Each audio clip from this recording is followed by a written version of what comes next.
Bismillahirrahmanirrahim. Assalamualaikum warahmatullahi wabarakatuh. Waalaikumsalam warahmatullahi wabarakatuh. Innal hamdalillah nahmaduhu wa nasta'inuhu wa nastaghfiruh wa na'udzu billahi min shururi anfusina wa sayyiati a'malina. May yahdihillahu fala mudilla lahu wa may yudlilhu fala hadiya lahu. Asyhadu an la ilaha illallah wahdahu la syarika lahu wa asyhadu anna sayyidana wa nabiyyana Muhammadan abduhu wa rasuluhu la nabiyya wa la rasula ba'dah. Allahumma shalli wa sallim ala hadzal nabiyil karim sayyidina wa maulana Muhammadin wa ala alihi wa ashabihi wa man tabi'ahum ila yaumil din. Amma ba'du, subhanaka la ilma lana illa ma 'allamtana innaka antal alimul hakim. Sallallahu alaihi. Hadratan mutawakil para alim ulama, para asatidz di lingkungan Masjid Ar-Rahmah yang sama-sama kita muliakan. Hadirin jamaah wabil khusus yang hadir pada malam hari ini, yang insyaallah kita sama-sama berharap senantiasa dimuliakan oleh Allah Subhanahu wa Ta'ala. Syukur alhamdulillah senantiasa kita panjatkan kehadirat Allah Azza wa Jalla. Malam hari ini kita sama-sama hadir di masjid yang sangat kita cintai dan sangat kita muliakan. Selepas 1 bulan saya tidak mesti di sini. Minggu pertama lupa, maklum sudah faktor COVID. Minggu ketiga Agustus. Karena Agustusan itu jangankan manusia, tikus saja nggak bisa lewat ke gang itu, tutup di mana-mana. Akhirnya saya memilih Agustusan di Garut. Saya pulang 5 hari di Garut. Upacaranya di jalan melalui Zoom. Karena kalau habis upacara nggak bisa keluar dari jalan. Ma'asyiral muslimin rahimani rahimakumullah, masih di bab tentang sabar. Kemarin setelah saya buka-buka ternyata terlewat satu hadis. A'udzubillahi minasyaitonir rajim. Bismillahirrahmanirrahim. Wa an Anas radhiyallahu anhu qala kana ibnu li Abi Talhah radhiyallahu anhu yashtaki. Hadis dari Anas bin Malik, semoga Allah meridainya. Dulu pada waktu Anas bin Malik bersama-sama dengan Abu Talha, anaknya Abu Talha itu sakit keras. Pokoknya Abu Talha, lalu Abu Talha itu pergi. Kalau bahasa kita mungkin pergi karena tuntutan pekerjaan. Yang perginya pagi, pulangnya malam. Kalau ketika istilahnya itu bekerja di BP7. Tahu BP7? Bekerja pagi, pulang petang, pendapatan pas-pasan. BP7. Begitu pulang ke rumah, faqubida as-sabiyyu, anaknya itu meninggal. Jadi anaknya Abu Talha itu meninggal. Falamma raja'a Abu Talha, ketika Abu Talha itu balik ke rumahnya, qala Abu Talha berkata, kepada istrinya. Kata Abu Talha, ma fa'ala ibni. Kalau bahasa kita, kondisi anak kita gimana? Abu Talha ngomong ke istrinya. Faqalat Ummu Sulaim, istrinya yang bernama Ummu Sulaim berkata, siapa Ummu Sulaim? Wahya Ummu Sabi, ibunya anak itu. Jadi Abu Talha itu punya istri namanya Ummu Sulaim. Kata istrinya, wa askanu makanan. Alhamdulillah anak kita ini sembuh. Ya, sekarang itu lagi tidur. Karena dibilang sembuh dan lagi tidur, faqarrabat ilaihi al-asya'a fata'asha. Layaknya suami yang baru datang kerja, nanya bagaimana kondisi anak. Kata istrinya, anaknya sedang tidur lelap. Alhamdulillah sembuh. Akhirnya Abu Talha dijamu oleh istrinya, kasih minum, kasih makan, lalu ditanya dulu dan lain sebagainya. Tsumma asobba minha, sehingga karena suaminya Abu Talha itu dijamu oleh istrinya seperti tidak biasanya, terjadilah malam itu hubungan seksual antara istrinya dan suaminya. Jadi bapak jangan ngebayangin Brigadir J dengan ibu dia dijamu. Itu mah rekayasa, bohong. Rekayasa itu mengalihkan. Yang bilang bohong bukan saya, pengacaranya. Kita kan cuma berdoa. Terjadilah hubungan suami istri. Falamma faragha faqala. Besok harinya istrinya ngomong begini, waduh suaminya. Nah sekarang udah pagi Pak, anak kamu kubur kan? Ternyata yang dibilang anaknya sudah sembuh tidur lelap itu bohong. Kenyataannya anaknya itu sudah meninggal. Hanya saja ingin membuat suaminya lebih tenang, lebih asik, lebih tentram, maka dia katakan anak kita baik-baik saja, sedang tidur lelap. Jadi istrinya itu berbohong kepada suaminya. Falamma asbaha Abu Talha ata Rasulullah SAW fa'akhbaru. Ketika subuh sudah datang, melihat anaknya sudah meninggal, lalu dikuburkan bahasa kita. Setelah itu dia pergi kepada Rasulullah, menginformasikan tentang hal yang terjadi kepada diri dan istrinya, padahal anaknya sudah meninggal. Lalu Rasulullah berkata, "A'arastumul lailata?" Kamu tadi malam berpengantenan tidak dengan istri kamu? Maknanya apa? Melakukan hubungan tidak suami istri tadi malam? Maka disebut walimatul urus. Urus itu artinya apa?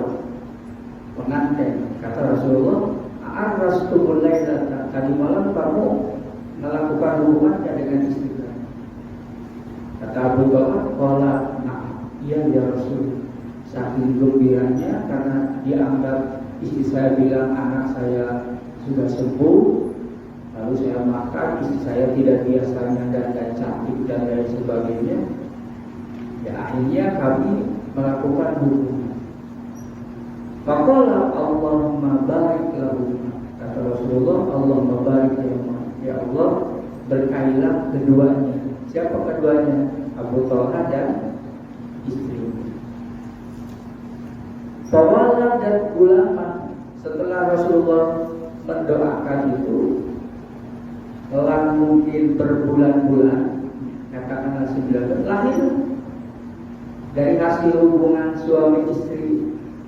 Di malam itu ketika anaknya sudah meninggal, lahir anak. Lalu setelah anaknya lahir, Faqala li Abu Talha, kata Anas, Abu Talha itu bilang begitu, "Imalhu hatta ta'tiya bihi nabiyya wa ba'atha ma'hu kita melatih." Kata Abu Talha, "Wahai Anas, tolong bawa anak ini ke Rasulullah." Bawa anak ini ke Rasulullah. Di satu riwayat nanti disebutkan, kata Talha, tidak boleh anak ini disusui sebelum anak ini dilaporkan kepada Rasulullah. Lalu ketika Anas bin Malik ini membawa anak Talha kepada Rasulullah, juga dibekali beberapa biji kurma. Ini anak ini bawa kepada Rasulullah, lalu bawa ini kurma. Begitu nyampe kepada Rasulullah, kata Rasulullah, "Apa'u syai'un?" Selain bawa bayi, tapi bawa apa? Lalu kata Anas, "Na'am tamratun." Ya Rasul, saya ini membawa beberapa biji kurma. Tamrah itu kurma basah. Kemudian Rasulullah faqadahan Nabi sallallahu alaihi wasallam famadhaha thumma aqadaha min fihi faja'alha fi sabiyi thumma sakanahu wa samahu Abdullah. Lalu si kurma itu diambil oleh Rasulullah, kemudian dikunyah. Setelah dikunyah oleh Rasulullah, lalu kurma itu diambil, kemudian dimasukkan ke mulut bayi. Kemudian setelah dikasih makan kurma dari mulut Rasulullah, wasamahu Abdullah, bayi itu dinamai dengan nama Abdullah. Itu yang memberikan nama kepada anaknya Talha itu adalah Rasulullah. Dalam riwayat Imam Bukhari, kata Ibnu Uyainah, faqala rajulun minal Ansor, ada seorang laki-laki dari golongan Ansor, fara'aitu tis'ata auladin, melihat ada 9 anak laki-laki, kulluhum qad qara'ul Qur'an. Jadi ada seorang anak laki-laki, ada 9 anak laki-laki, semuanya itu penghafal Al-Quran. Yakni min auladi Abdullah bin Mas'ud. Ternyata anak 9 yang pada hafal Quran itu adalah anaknya Abdullah, yang tadi waktu kecil itu disuapin kunyangan hormat dari mulut Rasulullah. Ternyata Abdullah itu, beliau nanti punya anak 9 itu hafal Al-Quran. 9 ini hafal Al-Quran. Dalam satu riwayat mengatakan bahwa ketika anaknya Abdullah ini meninggal, anak dari Ummu Sulaim tadi itu, lalu kata istrinya, beliau mengatakan, la tuhadithu Aba Talhata bibnihi hatta akuna anak tuhadithu. Jadi begitu anaknya meninggal, Abdullah sedang tidak ada, kata istrinya, jangan ada yang bilang bahwa anaknya itu sudah meninggal, kecuali saya sendiri yang akan menyampaikan kepada Abu Talha. Nah, sama seperti tadi, begitu datang dikasih makan, dikasih minum, kemudian istrinya itu berdandan dengan dandanan yang sangat cantik, sehingga Abu Talha itu merasa tertarik dengan istri, maka terjadilah hubungan suami istri. Tapi dalam riwayat ini beda lagi. Ketika sudah melakukan hubungan suami istri di pagi harinya, istrinya Abu Talha itu begini. Kalau bahasa orang-orang kasih, Bang, mau nanya nih, kalau ada orang nitip sesuatu kepada kita, lalu yang menitipkan itu mau ngambil, kita berhak nggak melarang? Kata Abu Talha, yang orang kita kan cuma nitip. Kalau yang nitip itu mau ngambil barang, dia terus dikasih orang punya dia. Nah, kita sekarang dititipin anak oleh Allah. Lalu Allah sekarang sudah ngambil lagi. Jadi abang tak boleh marah kalau saya nggak ngomong dari awal. Akhirnya dalam riwayat ini Abu Thalib itu agak marah. Kenapa kamu kok berbohong nggak ngomong dari tadi malam kalau anak kita sudah meninggal? Nah, terus kata istrinya, ya bagaimana saya mau marah kalau abang dikasih tahu malam? Ya mungkin beda suasananya, tidak seperti ini. Ini kan lagi happy-happy, tidak keluar. Sampai bahasanya itu begini. Kalau bahasa Abu Thalib, kamu itu kenapa kok nggak kasih tahu? Saya udah bercucuran keringat, habis kerja suami istri kan, malam-malam baru kamu ngomong. Jadi agak marahnya di situ. Tetapi setelah itu ingat bahwa anak itu bagian dari titipan Allah. Lalu Abu Thalib itu langsung menjumpai Rasulullah SAW dan dibilang bahwa saya sudah melakukan hubungan suami istri. Lalu didoakan oleh Rasulullah, barakallahu lakuma fi lailatikum. Semoga Allah memberikan keberkahan kepada kamu berdua pada malam kamu melakukan hubungan suami istri berdua. Jadi didoakan oleh Rasulullah SAW. Nah, dari riwayat ini dapat diambil sebuah kesimpulan. Yang pertama, ketika kita mendapatkan musibah itu boleh secara manusiawi kita ini merasa bersedih.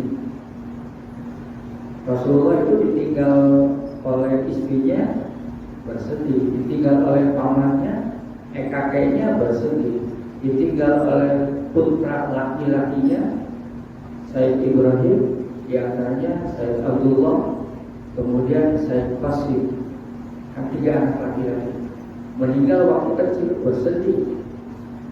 Jadi ditinggal oleh jenazah anaknya, dia bersedih. Karena sedih itu adalah manusia.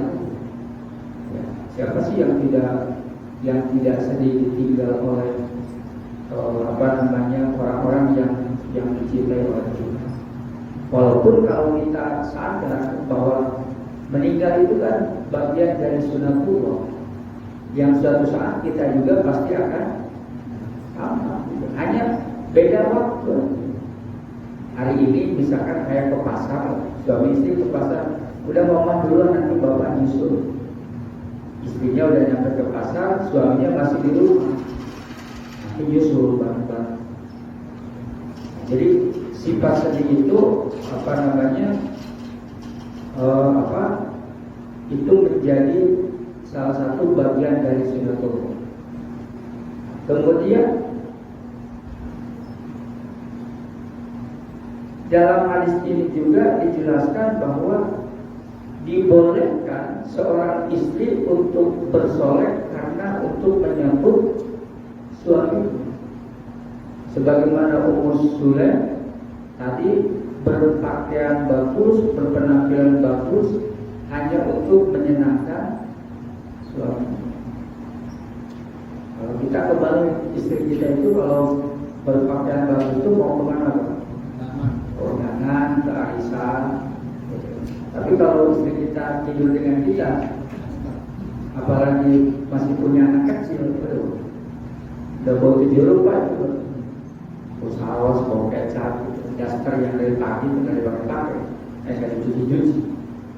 Makanya jangan salahkan bapak-bapak, karena naluri laki-laki itu senang ya pasti yang wangi di mana-mana juga senang. Jadi kalau melihat kondisi istri kita seperti itu ya tidak terlalu disalahkan ya. Dan prinsipnya memang manusia itu kan senang dengan keindahan. Jadi tazilul mar'ati li zawjiha, bersoleknya seorang wanita demi untuk suaminya itu malah diharuskan. Nah sekarang terbalik. Jadi kalau mau tidur dengan suaminya ya apa adanya. Tapi kalau mau arisan, mau pergi ke pengajian,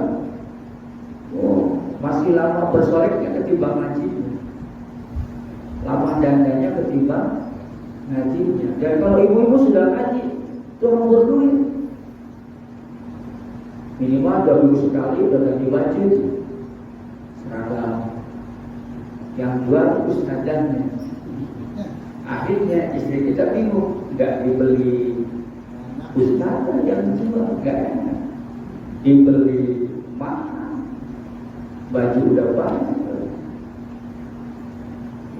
pakai makanya jadi ustadz nggak usah jualan. Ustadz ngajar sambil jualan buku, nggak dibeli ustadz, dibeli ya jarang baca buku. Tapi kata Pak Anies, alhamdulillah warga Jakarta hari ini alhamdulillah minat bacanya itu meningkat. Tapi baca WA, yang minat baca WA, baca buku ngobrol-ngobrol. Malah yang ada toko buku hilang, bukan sepi, habis bangkrut. Toko buku coba jalan-jalan ke sana, habis. Dulu dan yang namanya Wali Songo itu 3 lantai gitu Pak, buku semua. Sekarang tinggal 1 lantai, di bawah itu pun tinggal sepotong. Karena sepotongnya sudah pakai baju, pakai segala macam. Jadi minat baca kita itu sangat kurang. Jadi rasa sedih itu manusiawi, bukan tidak boleh sedih, tetapi tidak boleh berkelanjutan. Makanya Islam itu mengajarkan 3 hari itu apa? Takziah. Ya, takziah itu tidak harus lama-lama. Ya, 3 hari. Habis 3 hari, Bapak bisa nyari lagi. Kalau istrinya meninggal, itu pun kalau Bapak istrinya cuma 1 atau 2. Tapi kalau Bapak istrinya 4, harus tunggu 3 dulu. Ada ditanya begini, laki-laki ada idah nggak? Kalau perempuan ada. Berapa idahnya perempuan? Tergantung salah satu guru. Ya, kalau Imam Syafi'i 3 kali suci. Kalau Imam Maliki 3 kali menstruasi. Misalkan yang hari ini talak, lagi suci kan? Besok menstruasi 1, suci lagi, mens lagi 2, suci lagi, men lagi 3, suci lagi. Jadi di bulan yang kelima itu boleh. Kalau laki-laki ada talak nggak ada? Ada. Kalau istrinya 4. Jadi kalau istri Bapak 4, lalu dicerai istri yang keempat, mau nikah lagi dengan istri yang ke-5, maka harus habis dulu iddah istri yang keempat. Sebab kalau tidak nanti dihukumi Bapak punya istri 5. Ahlussunnah wal Jamaah mengharamkan punya istri lebih dari 4. Jadi tunggu dulu tuh habis iddah itu, baru Bapak dinyatakan habis iddahnya punya istri 3, nikah lagi tuh. Kan masa iddah itu masa menunggu. Jadi kalau perempuan ditalak oleh bapak suaminya, lalu sebelum habis iddah itu masih dihukumi sebagai istri kita, maka di situ boleh rujuk. Ditalak nih si A, si B suami. Belum 3 bulan 10 hari minimal, baru 2 bulan tinggal datang. Nggak jadi talak, saya mau rujuk. Kata istrinya, benarnya iya sudah selesai, balik lagi. Sah. Karena masih dalam kondisi iddah. Dan dalam kondisi iddah itu bapak sebagai suami wajib memberikan nafkah. Lahir, kalau mati nggak boleh. Ya, kecuali kalau rujuk dulu nggak boleh. Jadi wajib memberikan nafkah, makan. Tapi kan jarang yang begitu. Udah cerai berantem kayak Rusia sama Ukraina, ya udah borong-borong kasih nafkah gitu kan. benci aja nggak ada gitu ya. Islam itu nggak begitu. Jadi ada aturan. Nah ini jadi yang kedua, boleh seorang suami itu untuk memberikan servis kepada istri. Yang ketiga, disunahkannya seorang perempuan itu meminta terlebih dahulu. Istri bapak suka minta dulu enggak? Ya, boleh gaji. Jadi boleh itu minta duluan, seperti istrinya Abu Talha itu, dia bersoleh, dia berjumpu, dia merayu-rayu gitu kan. Ya mau nggak mau laki-laki normal ya mau aja kan begitu. Itu dibolehkan. Jadi boleh untuk maka ada yang bilang itu dibolehkan. Nah, lalu hamilnya Ummu Sulaim ini menunjukkan kesabaran tingkat tinggi. Ini kan tentang bab sabar. Jadi orang yang sedang hamil itu sesungguhnya sedang berusaha untuk menjadi orang sabar. Untuk kita nggak jadi perempuan ya. Itu melihat orang yang hamil, masya Allah. Apalagi udah menjelang 7 ke atas. Makanya ketika usia hamil itu sudah besar, biasanya berapa bulan? 7, 8, 9. Maka di situ da'awallahu surat An-Nahl.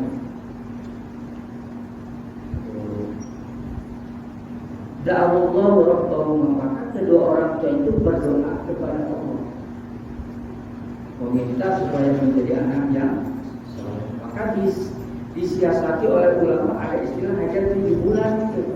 Pernah dengar Pak hajat 7 bulan? Nah itu dalilnya. Nah tanya itu apa hajat 7 dalilnya? Ketika usia hamil itu sudah tua, 7 bulan, 18 bulan, maka kedua orang tuanya berdoa kepada Allah. Dimintanya supaya menjadi anak yang soleh. Nah, berdoa itu bagusan satu orang atau bagusan banyak? Bagusan banyak. Maka diundang tetangga. Istri saya yang sedang hamil 7 bulan, mau izin minta doa. Itu. Lalu datang bilang, nah, kalau kita undang orang, masa air aja nggak ngasih. Asin ila muslim namanya, berbuat baik terhadap orang yang sudah. Coba bapak undang orang terus nggak dikasih minum acar, gimana sih? Ya, DP, dasar pelit. Pasti gitu, tapi dikasih. Ya kalau air peluru kan kembung, pengajian nggak kembung, coba ngaji air peluru kembung, bolehnya loh, gitu kan, kasih boleh. Loh kan harus saling bawa, beseknya juga orang niatkan seorang perempuan. Nah gitu. Lalu di situ berdoa. Nah kaitkan dengan hadis Rasulullah SAW. Surat Al-Mu'minun ayat 12 sampai ayat 17. Itu dipakai dalil apa? Walaupun saya tidak pernah melakukan, tapi saya berusaha untuk mencari dalil hajatan 4 bulan. Surat Al-Mu'minun ayat 12 sampai 17 atau sampai 15. Kan disebutkan laqad khalaqnal insana min sulalatin min tin tsumma ja'alnahu nutfatan fi qararin makin. Kemudian khalaqnahu dan seterusnya. Jadi teori yang dikembangkan oleh teori kedokteran itu kan. Jadi perubahan itu selama 40 hari. Jadi begitu sel telur bertemu dengan sel ovum bapak ini, namanya nutfatin amsyad. Dalam berarti disebut nutfatin amsyad. Jadi air mani yang sudah bercampur antara sel telur dengan sel utuh tadi itu 40 hari.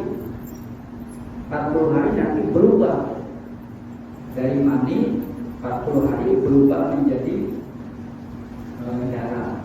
Darah berubah menjadi daging berubah menjadi tulang. Lalu tulang dibungkus dengan daging. Itu 40 hari. 40 kali 3 berapa? 120 hari. 120 hari itu kata dokter itu 17 minggu, 16 sampai 17 minggu. Kata dukun beranak 4 bulan. Kan 1 bulan 30, 3 kali 4 120, 4 bulan 120 hari. Kalau Pak dokter itu ini baru 4 minggu, 10 minggu. Tapi kalau dukun beranak baru 3 bulan, baru 2 bulan. Nah, di situ hamil itu sangat dianggap sebagai sebuah ujian yang sangat luar biasa, sehingga di situ diperlukan adanya sebuah kesabaran. Kan ada istilah jam 12 malam istrinya minta rupiah.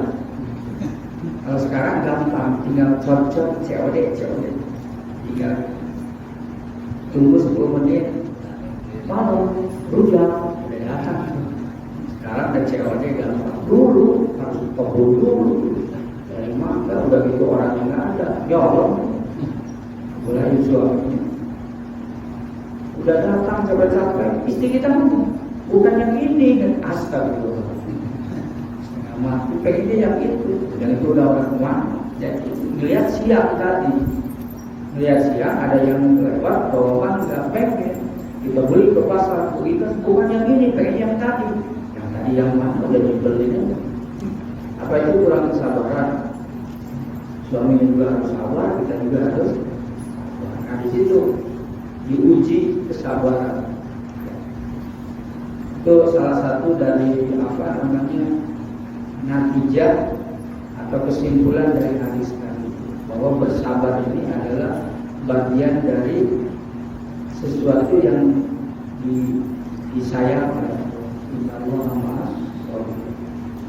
Tapi sabar itu bukan berarti berpangku tangan. Jangan salah mengartikan sabar. Sabar aja, kita serahin aja kepada Allah. Ingus sudah kesini pun sabar aja, gak ada susu-susu, biarin aja sabar.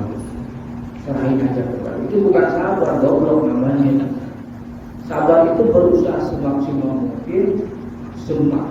mungkin sampai menurut manusia itu udah habis tuh, baru kita sebut sabar. Kita serahin kepada Allah. Kita tutup dengan doa majlis. Subhanallah wa bihamdihi, asyhadu an la ilaha illa anta, astaghfiruka wa atubu ilaik. Assalamualaikum warahmatullahi wabarakatuh.